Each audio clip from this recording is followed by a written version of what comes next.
नमस्कार मित्रों, आज की कहानी है दानी राजा का घमंड।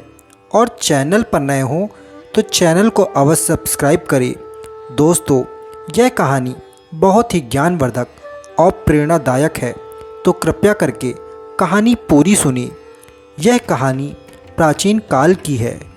एक बार एक राजा, जिसको अपने दान देने पर बहुत ज़्यादा घमंड था और वह खुद को सबसे बड़ा दानी मानता था। राजा जितना दान देता उतना ही उसका प्रचार करता, और वह जब भी किसी से मिलता या उसके राज्य में कोई अतिथि आता तो उसको अपने दान की बहुत बड़ी बड़ी कहानियाँ सुनाया करता और खुद ही यह भी घोषित कर दिया करता था कि इस पृथ्वी लोक पर वही है जो सबसे बड़ा दानी है। एक बार उनके राज्य में एक महान संत आए और कुछ दिन पूरे राज्य का भ्रमण करने के बाद वह राजा से मिलने पहुंच गए। राजा ने उनको ढेर सारा दान देने की कोशिश की, पर उन्होंने यह कहकर मना कर दिया कि वह दान में केवल अन्न ग्रहण करते हैं, वह भी एक दिन का। राजा को यह बात सुनकर बहुत आश्चर्य हुआ कि इस संसार में ऐसे भी लोग हैं जिनको मोह माया से किसी प्रकार का लोभ नहीं है और वह केवल अपनी ही धुन में रहा करते हैं।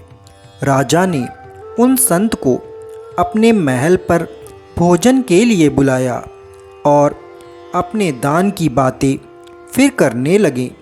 राजा की बातें सुनकर संत राजा की मनोदशा को अच्छे से भांप गए। भोजन के बाद राजा ने संत से पूछा, क्या आपने कभी मुझसे बड़ा दानी देखा है? संत ने मुस्कुराते हुए कहा, मैंने अनेक ऐसे लोग देखे हैं जो तुमसे बड़े दानी हैं। यह बात सुनकर राजा अत्यंत चौंक गया और संत से बोला, अगर ऐसा है तो चलो मुझे भी दिखाओ, मैं भी अपने से बड़े दानी को देखना चाहता हूँ और यह भी देखना चाहता हूँ कि उसने दान में क्या क्या दिया। संत राजा को अपने साथ गांव की ओर ले गया। गांव में एक किसान अपनी फसल को खेत से घर ले जा रहा था।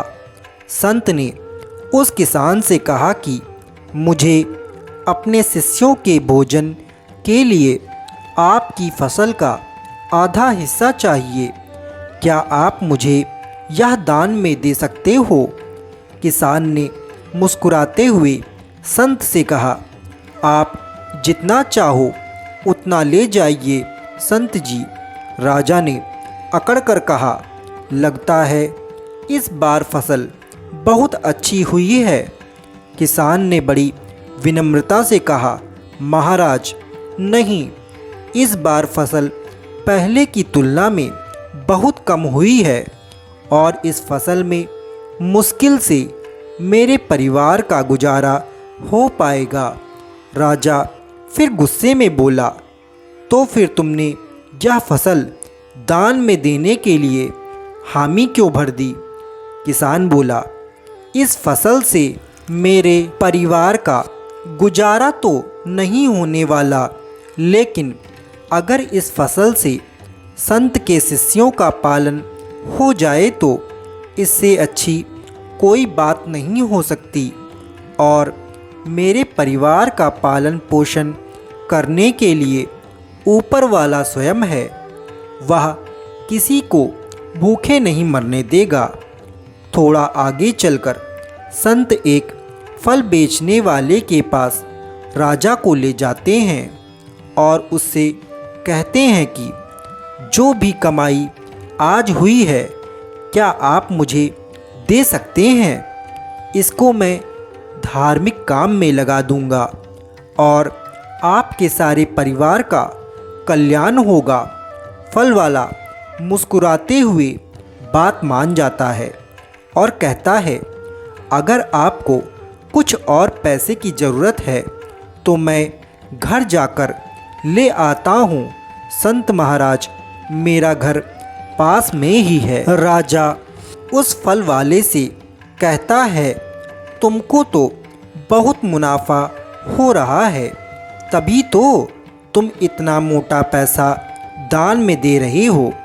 वह फल वाला विनम्रता से कहता है, नहीं श्रीमान, ऐसा कुछ भी नहीं है।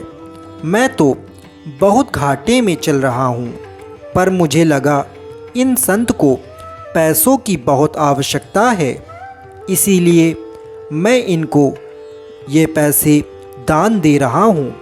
संत राजा को लेकर दूसरे गांव की ओर बढ़ते हैं। तभी उनको रास्ते में एक वृद्ध भिखारी मिलता है, जिसके पास खाने के लिए केवल एक रोटी होती है। संत उस भिखारी से कहते हैं कि मुझे बहुत जोर की भूख लगी है, कुछ खाने को दो। वह भिखारी अपनी आधी रोटी तोड़कर संत को दे देता है और कहता है, मेरे पास बस इतना ही है। परंतु संत कहते हैं, मेरा इतने से काम नहीं चलेगा। भिखारी अपना बचा हुआ रोटी का हिस्सा भी संत को दे देता है और संत से हाथ जोड़कर कहता है, हे संत महाराज, इससे ज़्यादा मैं इस समय आपके लिए कुछ नहीं कर सकता हूँ, मुझे क्षमा कीजिएगा। फिर महाराज राजा भिखारी से कहते हैं, लगता है तुमको भी बहुत ज़्यादा भीख मिल रही है, तभी तो तुम अपने हिस्से का खाना दान में दे रहे हो। वह भिखारी राजा से कहता है, मुझे आज 2 दिन में यह रोटी मिली है, मैं 2 दिन से भूखा हूँ, पर मुझे लगता है आप लोगों को मुझसे ज़्यादा भूख लगी है, इसीलिए मैंने आपको अपनी रोटी दे दी। मुझे तो भूखे रहने की आदत है, पर शायद आप लोगों को आदत ना हो। संत राजा से कहता है, देखा तुमने, तुमसे बड़े कितने दानी हैं। फिर राजा आश्चर्य से कहता है, पर अभी तक तो मुझे कोई बड़ा दानी नहीं दिखाई दिया है।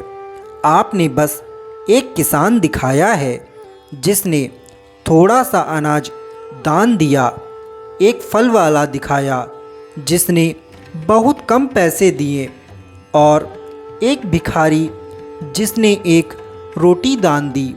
इससे ज़्यादा तो मेरे सैनिक दान में दे देते हैं। संत ने मुस्कुरा कर कहा, महाराज, आप अभी मेरी बात नहीं समझ रहे हैं। आप जो दान देते हैं वह दूसरों की कमाई का हिस्सा है, पर जो किसान ने दान दिया है वह अनाज उसने स्वयं उगाया, और उसके पास जितना भी अनाज था उसमें से आधा हिस्सा उसने मुझे दान दिया। क्या तुमने कभी अपनी विरासत का आधा हिस्सा दान में दिया है? वह फल वाला जिसने अपने सारे पैसे दान में देने का निर्णय किया था, वह भी उसकी मेहनत की कमाई थी। क्या तुमने अपनी सारी दौलत कभी दान में दी है? क्या तुमने कभी अपना सारा भोजन दान में दिया है और खुद भूखे रहे हो? संत की यह बातें सुनकर राजा का अब तो घमंड टूट गया। राजा को वह सच्चाई दिखाई दी जो अब तक उसने नहीं देखी थी। उसको हमेशा यह लगता था कि वही सबसे बड़ा दानी है, पर आज संत ने जितने भी लोग उसको दिखाएं वह सब उससे बड़े दानी थे, क्योंकि राजा ने ना कभी मेहनत की थी और ना ही कभी अपने हिस्से की सारी दौलत दान में दी थी। पूर्वजों से जो उसको मिला और राज्य की लगान से जो कर आता था उसका एक हिस्सा राजा दान में देता था और स्वयं को सबसे बड़ा दानी समझता था।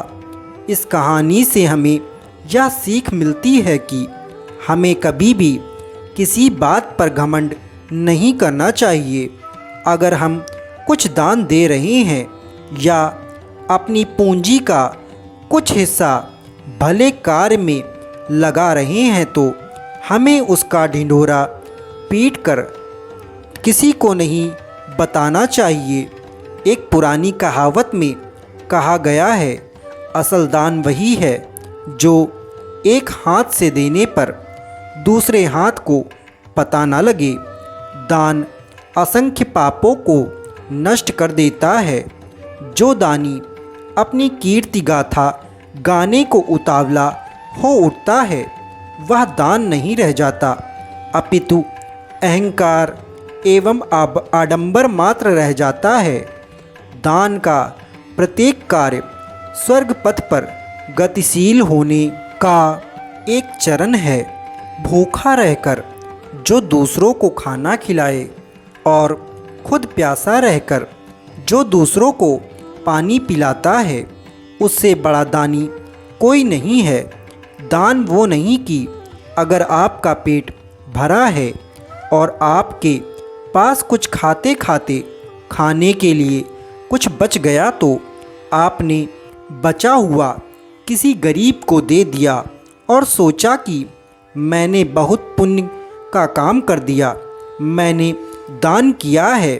तो आपको ये समझना बहुत ज़रूरी है कि वो दान नहीं होता, वो उपकार नहीं होता, वो सिर्फ़ एक गलत काम है जिसका कोई फल नहीं मिलता।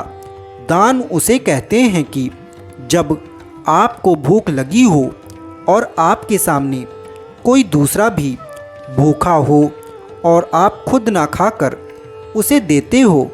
इस चीज़ को असल में दान कहा जाता है कि ये बहुत ही पवित्र काम है और इस काम का मीठा फल भी आपको केवल तभी मिलेगा जब आप दान बिना किसी स्वार्थ से करोगे, अन्यथा स्वार्थ से किया गया दान दान नहीं पाप समान होता है। अहंकार से तप नष्ट हो जाता है और इधर उधर कहने से दान फलहीन हो जाता है।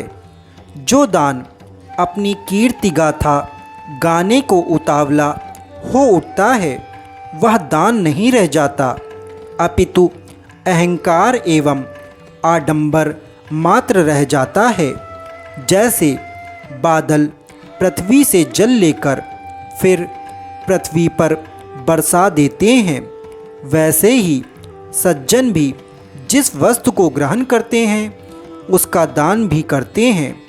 ऋग्वेद में कहा गया है कि जो जन दान दक्षिणा देते हैं वे स्वर्गलोक में उच्च स्थान प्राप्त करते हैं। तो दोस्तों, आशा करता हूँ सबसे बड़ा दानी राजा का घमंड यह कहानी आपको बेहद पसंद आई होगी। यदि पसंद आई हो तो चैनल को अवश्य सब्सक्राइब करें और बेल नोटिफिकेशन ऑन करें ताकि इसी प्रकार की कहानी आप तक पहुंच सके। नमस्कार दोस्तों।